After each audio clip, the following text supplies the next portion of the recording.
All right. Hello, everyone. Welcome back. Thank you for coming along with me as I journey through the Bible, one book at a time. This week, we're going over the second book, which is Exodus. Just to go over a little bit of what we talked about last week in the book of Genesis, right? The book ended with Joseph becoming pretty much second in command, second only to Pharaoh, during a time of famine. And because of the situation that he had been placed in, Joseph was able to go from being in a household where his brothers hated him to being sold into slavery to then eventually making his way all the way up to second in command, directly answering only to Pharaoh. And because of that position that God put him in, right, he came to realize that he was poised in that position so that he could save not only himself but his family and then all of the Israeli people. So, Book of Exodus picks up about 400 years after Joseph. A new pharaoh has come into power. The story of Joseph and the famine has become a long distant memory, and because of that, Pharaoh now sees the Israelites, who at this point they have really taken up God on his covenant, his covenantal word, right? And they have been fruitful and they have multiplied, and they are a very very strong people in Egypt. So much so that Pharaoh has taken notice. Right? He is threatened. He acknowledges that they are becoming too large of a population, and because of that, he turns to evil. Right? He becomes very evil. There's no other way to say it. Right? So one of the first orders that he imposes on them is enslavement. Right? So he enslaves the people, uh, and he forces them into very strict, very strict physical labor. Uh, his goal in that is that they would stop growing, they would stop populating, but it doesn't really change anything, right? The word of God is there, and they are still multiplying, they're still growing, and so then that pushes him to do even more heinous acts. Right, the next thing he does is he orders that uh, midwives kill baby boys as they are born. But those midwives, they acknowledge that that is a very evil task that he is asking of them, and so they lie to him. They tell him that the pregnant women are delivering the baby boys before they even arrive to the scene, and so they, those Egyptian midwives kind of take on that task of not letting that evil act come into fruition. And so that just further uh, pushes Pharaoh to the next cruel thing, which is he orders that all baby males be drowned. Um, and that's where kind of our next person of interest comes into play, right? And that person is Moses. So during that whole time, um, the Israeli people are acknowledging the evil that is coming from Pharaoh, and so they turn back to the God of Abraham, right? They're still very much so loyal people, right? They're still very much so faithful people, and so they fall back on that faith and they cry out to God to come and help them. Um, and so I believe that God answered that in through Moses' mom, right?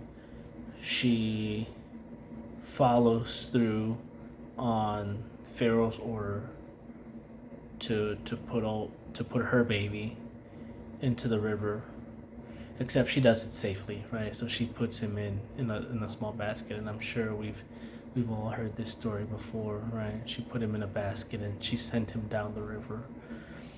At which point, one of Pharaoh's sisters, I believe, comes upon baby Moses, and she takes him and she adopts him. After a little while, he becomes her own, right? And so Moses grows up uh, as an Egyptian, but with full knowledge that he is an Israelite.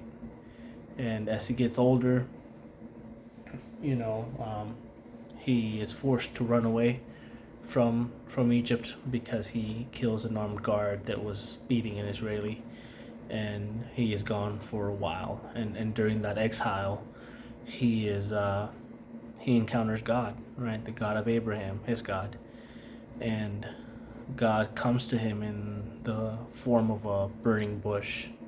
And as he is talking to God, God lets it known that he intends to use Moses and Aaron, Moses' brother, to free the Israelites. You know, he acknowledges that he heard their cry for help, and that he intends to bring them out of slavery. And so Moses and Aaron, they go back to Egypt, right?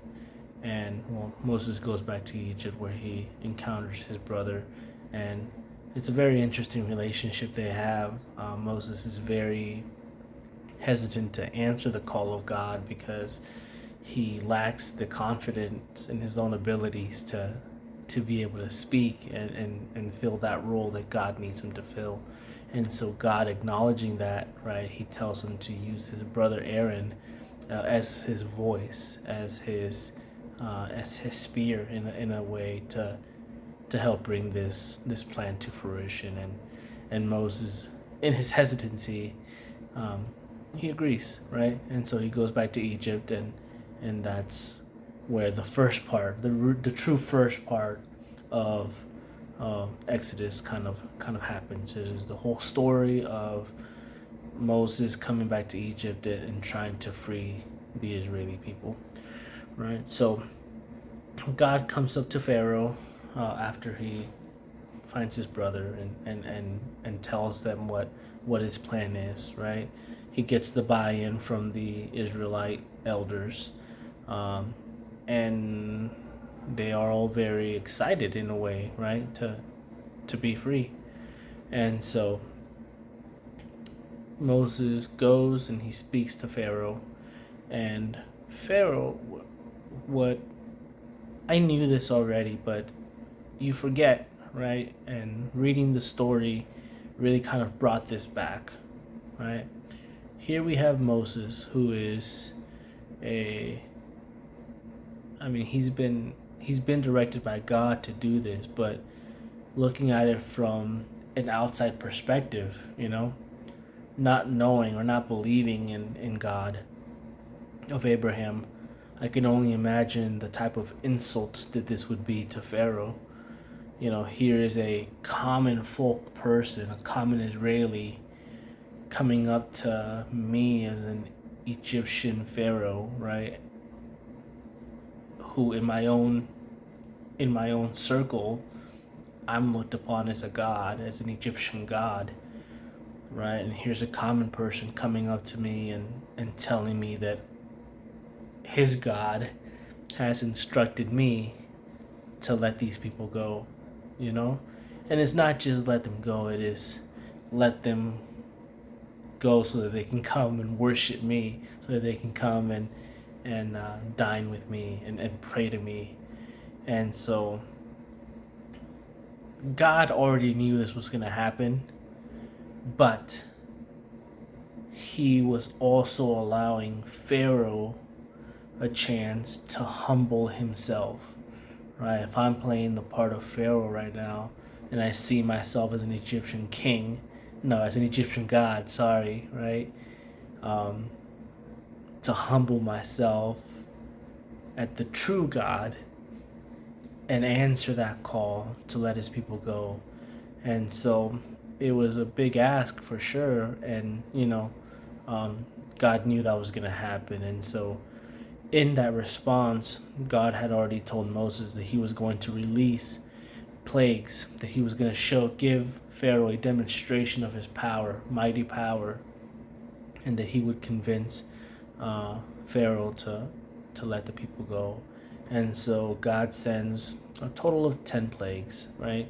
The first 5 are intended to demonstrate his power, but more importantly, it, they're intended to bring validity to what Moses is saying. You know, that he's not just speaking out of anger or out of fear or out of, you know, out of himself, that he truly is speaking for the living God.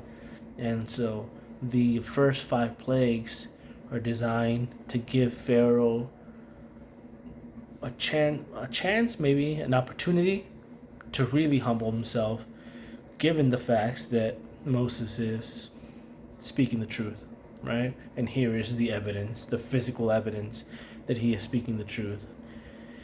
And so what ends up happening, though, after each one of those plagues is that the Pharaoh hardens his own heart. Every time he is given the chance to let the people go, he doubles down that he is not going to, and by default, he's hardening his heart and he's promoting the next plague, right? So the second set of plagues, 5 plagues, are a lot more.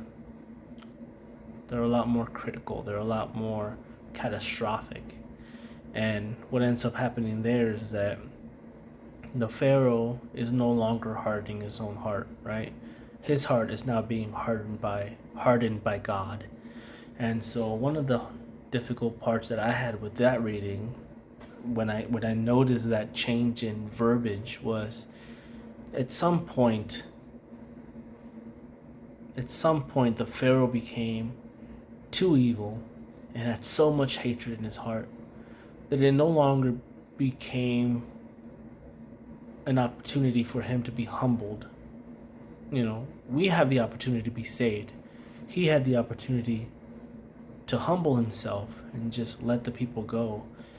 And so he reached that point in the eyes of God where God knew he was not redeemable, right?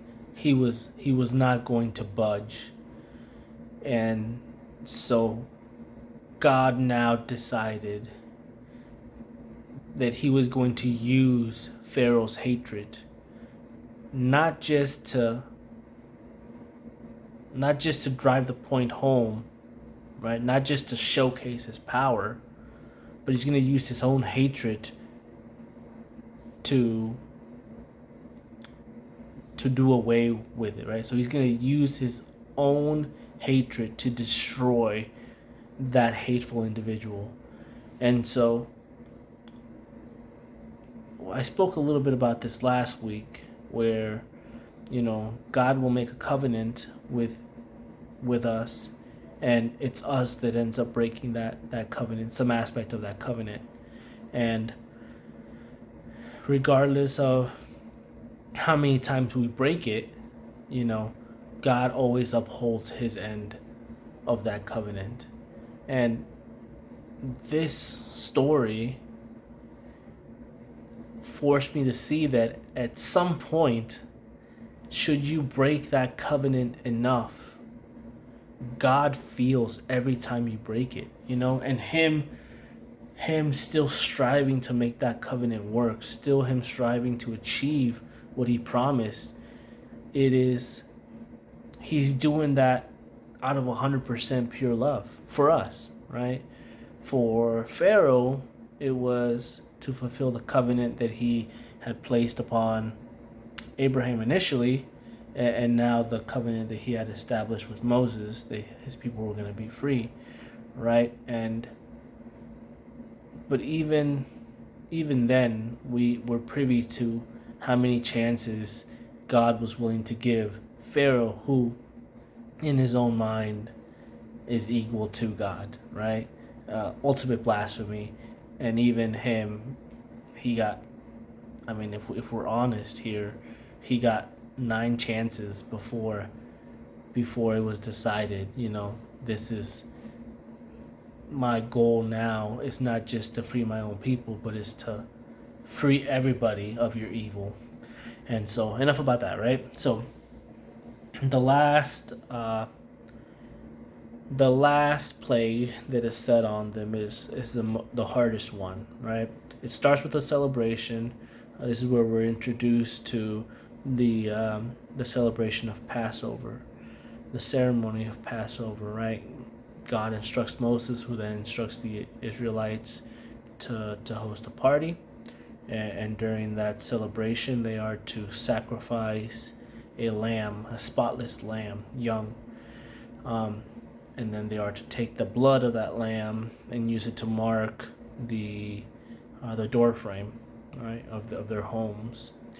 And so this is all in preparation for that 10th plague, right, where every firstborn son of the Egyptians is going to die. They're going to perish, right? God is going to come down to Egypt, down upon Egypt, and smite all the firstborns of the Egyptians. And so that was my next speed bump. If you think about firstborns, right? First thing that comes to mind is children. And that's the hardest one, right? If it is the firstborn adult, I can see how, you know, we have committed sin, and therefore death is warranted, right? And death at the hand of God is just as good as any. And so reading that, when I read firstborns, right, I automatically went to babies. And so there's no doubt in my mind that there was babies that were killed as well. And so, how do you justify that? How do you try to make sense of that, right? And the only thing that I can think of is that even though the sins of our fathers are not they're not held against us in society, at least not anymore, really. You know, the the level of what's the wording I want to use? The level of blasphemy that happened between Pharaoh and God, right, warranted a very drastic action. And so Moses warned Pharaoh that this was going to happen. You know, Pharaoh had every reason to believe that Moses wasn't lying. And so, as the father, Pharaoh being the father of the Egyptian nation, he had a responsibility to answer for what was about to happen, and he chose not to, right? He had he had hardened his heart so much, he had become so evil, so hateful, so prideful in his own abilities and his own power that he ignored that warning. And as we discussed, as I discussed in Genesis, our God is a God of love, sure, but he's also a God of justice, right? And so if you if you hurt his people, if you ignore his warnings, if you consider yourself his equal, and you blaspheme him, and you know and you just disrespect, like, the creator of all creation, um, there's a very high price to pay. And unfortunately, this one was uh, on the hands of Pharaoh, right? Yes, it was done by God. God did do that, right? But our God is a God of love, a God of justice, a God of grace, right? And so um, the chance was there. So that was the last of the plagues. And that was the one that finally convinced Pharaoh to let his people go, to let the Israelites go, right? And so the Israelites picked up, and they started heading out of Egypt. And God knowing the type of person Pharaoh was, right? Pharaoh changed his mind and started going after the Israelites, right? So here's where here's kind of where I saw the, maybe not the justification, but the whole Pharaoh hardened his heart versus God hardened Pharaoh's heart, right? This is where it made sense, right? When God finally, when it's first mentioned that God hardened Pharaoh's heart, Pharaoh had already reached a point where the hardening was going to happen anyways, right? He was already so evil. He was already committing atrocious acts, right? He was genuinely a threat to society, whether it was Israeli society or Egyptian society, right? He was uh, an evil leader. And so God does not allow wicked, evil people to go unpunished, right? Punishment is going to happen in this life or the next. And so all that hardening of the heart was directed at this point, the destruction of Pharaoh. And so Pharaoh, again, changed his mind. He decided he's going to go against get the Israelites back, right? And this is where we see Moses perform his first big act to save um, the Israelites, right? They're getting ready to go across. Well, they come upon the sea, and the Israelites turn to Moses, and they're confused. They're angry, right? They said, "You brought us out of Egypt for what? To die here at the edge of the sea."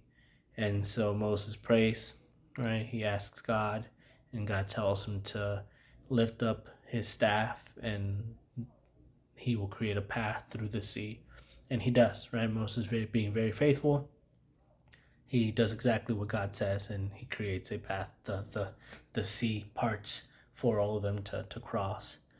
And so as they're going across, Pharaoh follows, right? The Israelites get to the other side. Moses lowers his staff, and Pharaoh and all of his uh, soldiers die. And so that does two things, right? It stops the pursuit of the Israelites by Egypt, and then it gets rid of that evil, tyrannical Pharaoh that the Egyptians had. So in a way, as I read that as beneficial for both the people of God and the Egyptian people. And even though the Egyptians will probably never see it as a good thing, right? That was done for them.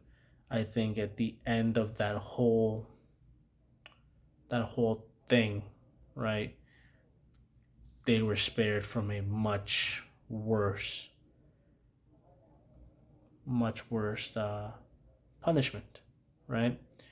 Um, this evil Pharaoh would have just kept going, doing evil things, right? And the punishment could have potentially been worse for Egypt. So I think they made out okay. All right, from there, it kind of takes a little bit of a shift, right?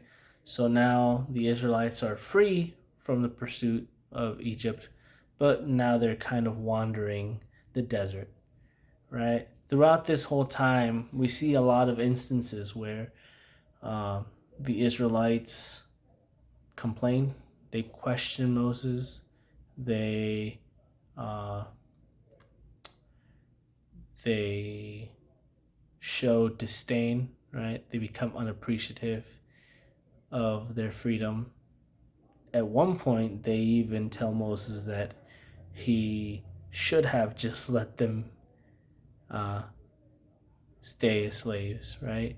They start to reminisce on how good it was in Egypt because they had protection, they had, you know, a place to live, they had food, and here they're wandering, lost, no food, no water. And so all of those grievances Moses takes to God. And the beautiful thing about God is that he he provided everything that they needed, right? So first he provided direction. He told them where to go. He told Moses that he was going to send an angel, and an angel was going to show them the way, right? He was going to take them into these lands, and that they would take these lands from the people that were currently inhabiting them. And then he provided them with water, very spectacular way. Moses took his staff and he hit a rock, right? And from that rock uh, came an abundance of water. So another very awesome um, miracle that happened there. And then he provided food. Now here's the crazy thing that I took from all of this, right? Specifically with the food was God was providing them food on a daily basis. And he gave very clear instructions when he provided that food that they were to take what they needed for the day and nothing more. And obviously, this kind of ties in with what I talked about last week was that as a society, as a human race, right, we never seem to be satisfied. And this goes all the way back to the to Exodus, right? I mean, it goes all the way back to Genesis, but here's just another example of that.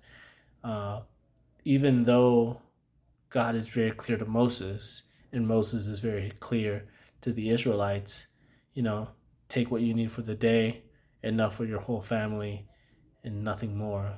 They still don't listen to that. Right? They try to take more, they try to take in abundance, and the next day that food is spoiled, filled uh, with worms, right? And so God is upset, right? God is upset because He has done all of this for them. He has shown them His power. He has brought them out of slavery. He has worked through Moses. You know, He has yet to lead them astray. And even with all of that, they still disobey. And so, um, God, even though He's upset, right, He shows grace and He continues to provide for them. Now, He sends them to the base of Mount Sinai at this point, right? Mount Sinai is where they settle for a little while, right? This is where Moses is able to go to the top of the mountain and he's able to commune with God. At some point during this, you know, during these encounters, God decides that He wants to start speaking to His people, and so he calls the whole congregation, the whole group of Israelis, to the base of this mountain, and you know his intention is for them to go up to approach and be able to speak with him, and instead the Israelis are afraid because the way God presents to them in that moment is um, a cloud of fire at the peak of this mountain, and so even though Moses tells them that it's okay to approach, you know, they show fear and they say no, like we're not gonna go up there, right? And Moses goes up there by himself, and so um, in in that moment, um, I had a hard time with that one because again, God has shown them all these miracles. God has given them a demonstration of His power. God has shown them grace, you know, throughout their entire trip, and even then they're afraid of who God is, or how God presents Himself, and they know what He is, right? They know His character. They know that He's loving. They know that He's just. They know that He's full of grace and forgiveness, and you know that has been made very, very clear to them. And then this opportunity that they have to come and commune with him, they fear away, right? They shy away due to fear. And so, it's just a huge missed opportunity. Huge missed opportunity. And so this is where, or soon, um, God acknowledges that he still longs to have that relationship with these people, right? With his people. And so he's going to instruct Moses to build a tent, what did I write down? Um, a sacred tent, right? Where God can be with his people. But before that, during one of his trips up to Mount Sinai, um, Moses enters the cloud of fire, right? And over a course of 40 days, he and God commune, and he comes down with um, the laws, that Moses wants his people to follow, right? And so part of that law is the Ten Commandments, which, if you're not familiar with those, I recommend you go and read those, right? And then 52 other commands that have to deal with worship and social justice, right? And this is kind of like, up to this point, God has provided, and really, he hasn't asked for anything back.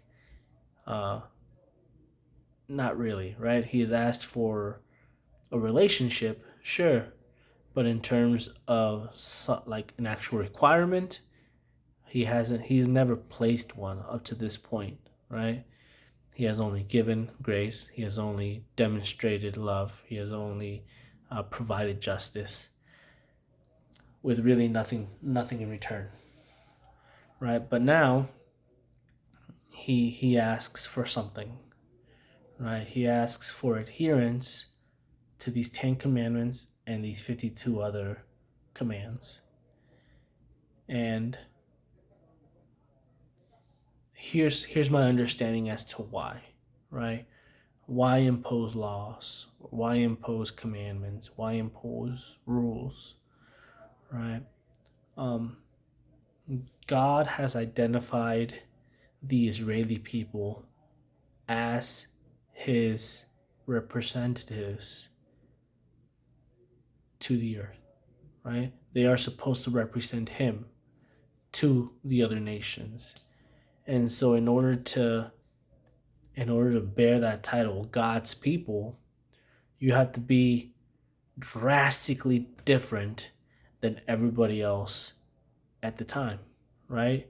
And so these rules, these commandments, are designed to do just that.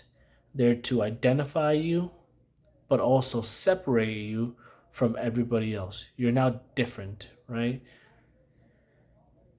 And that's how I see it, right? Like, one of the things that I know of the Bible is, we are tasked as God's people to not conform to world norms, right? We're supposed to be set apart, not better. I mean, we'll never be better than anybody else, and we'll never be good enough.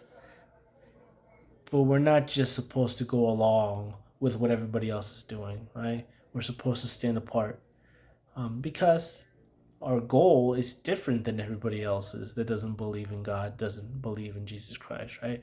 Our goal is to live as close to the same lifestyle that Jesus did. And so this is kind of the first step in that, right? It's acknowledging that these 10 commandments and these 52 other commands are designed to get us going in that right direction.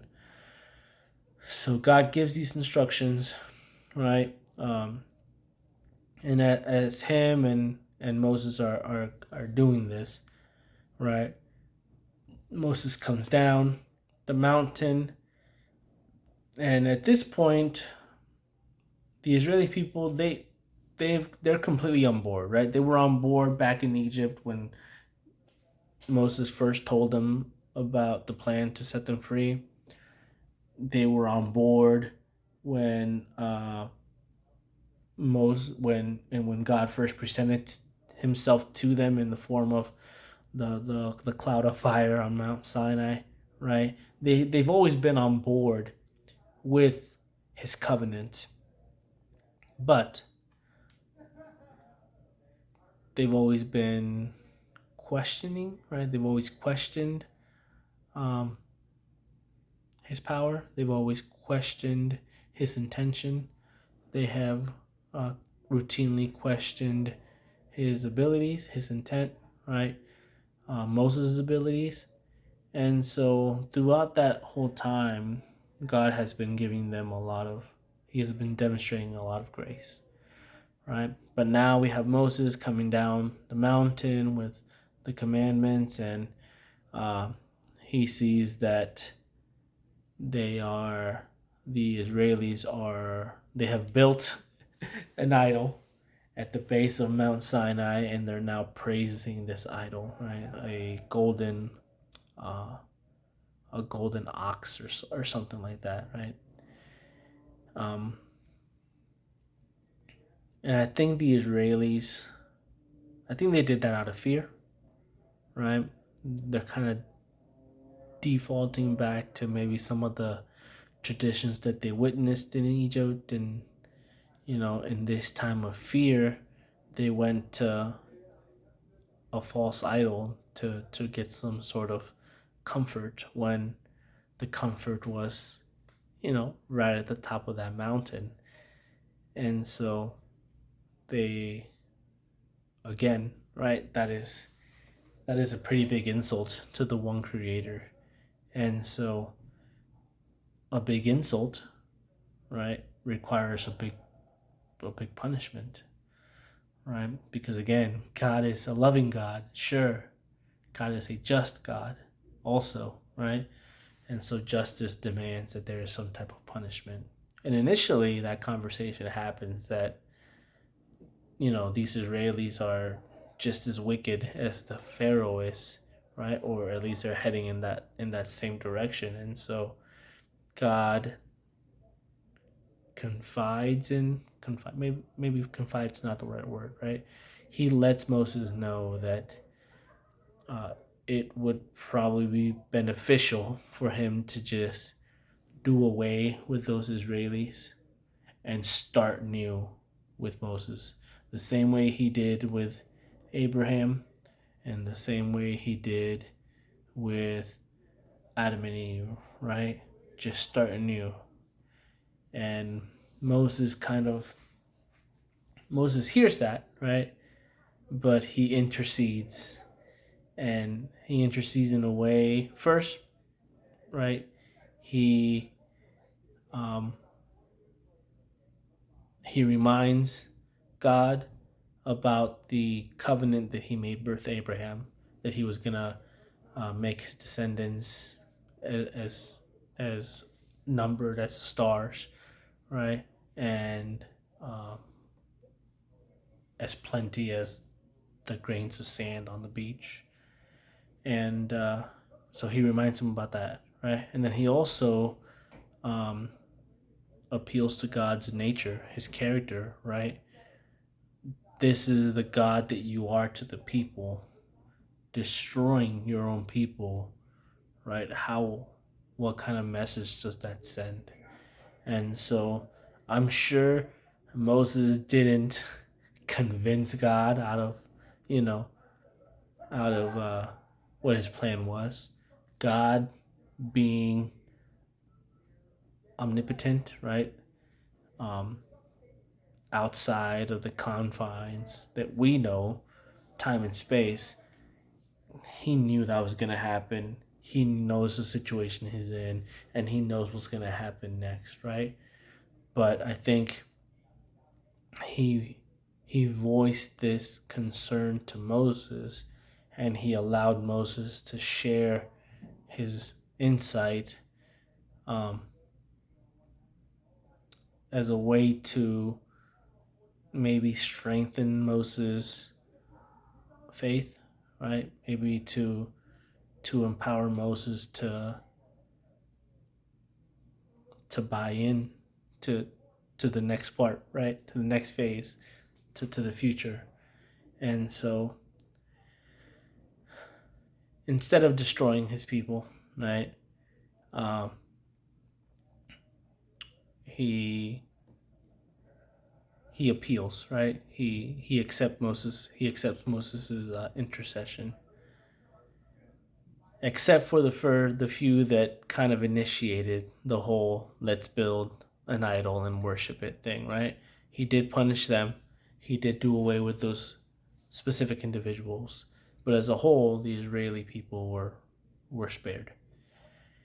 Now, this is kind of nice because this is where we get our first kind of um, self definition from God, right? God is trying to define his character to Moses. And so what he says was that he defines his nature as merciful, gracious, right? He says that he is slow to anger. He says that he is abounding with faithfulness, that he is a forgiver of sin, but that he will not leave the wicked unpunished. Right? So we've already seen all of this happen, right? He's not blowing smoke. He's not tooting his own horn. This is a very accurate explanation of who he is, right? Um, and that's a good thing. That is a very good thing. So at this point, Moses has already received these instructions. They're very, very elaborate instructions on how to build this this worshiping tent, right? A sacred tent. I think there's probably like 5 or 6 chapters. It goes into very, very great detail about how this tent is supposed to be built. And the biggest thing I took away from those was that, at least in my mind, right, this tent area is supposed to be almost, it's supposed to be a very sacred place where the Israelites can come and they can commune with God the same way that Adam and Eve were able to commune with God in the Garden of Eden, right? It's supposed to be kind of like that same environment, right? And so, very, very detailed. There's a lot of symbolism that is taken from what we know about the Garden of Eden that gets put into this as well, right? And then there's like another 5 or 6 chapters that go into the building of the place, and they do a pretty good job in building it according to God's specifications. Now, the chapter ends as like one of the best movies ever, right? It is the best cliffhanger. Unfortunately, it's not a very good one for Moses, right? Once they finally do build the elaborate tent, Moses is preparing to enter, and he realized that he can't. He cannot enter it, right? And so the big question is why? Why can he not enter this tent? Right? The the book, right, kind of clues you in a little bit as to because of the um, because of the lack of faith from the Israeli people, right? That they're not able to enter this holy sacred tent. But it doesn't tell you specifically, at least not that I was able to read into it. And so I kind of looked back at the whole, let's build a idol um, story, and how God spared his people, right? Even though he spared them, that wasn't his initial. That wasn't his initial intent, right? The intent that he voiced to Moses was that he wanted to destroy the wicked people and start anew. And so, in him sparing the people, yes, he still punished those that were directly responsible for building the idols and deciding to worship the idols, but he didn't punish everybody that worshiped the idols.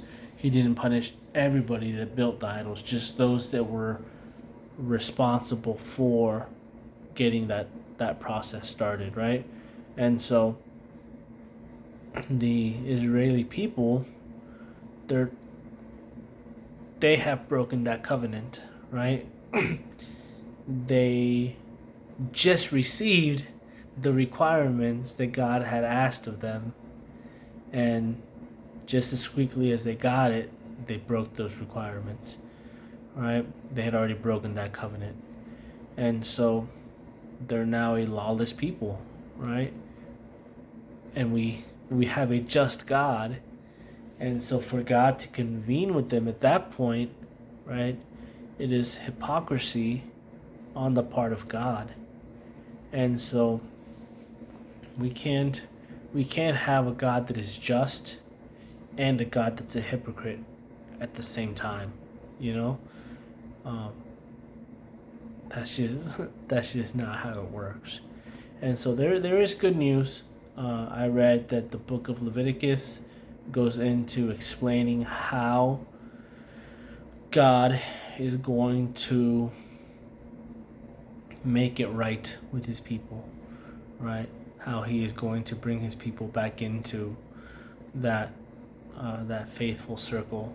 And so I look forward to reading the book of Leviticus next. But that's all I got for you guys today. Again, if I completely butchered the reading, please let me know. If you have any insight, if you have any questions.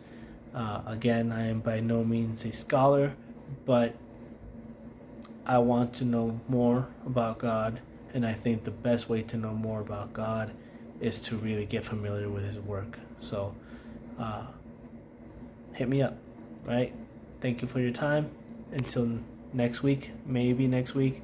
I'm out at Fort Cavazos right now doing some training, and I'm going to be here all week. So if I don't get to finish the book of Leviticus, it'll be in 2 weeks from now. But I will try, all right? Until then, bye-bye.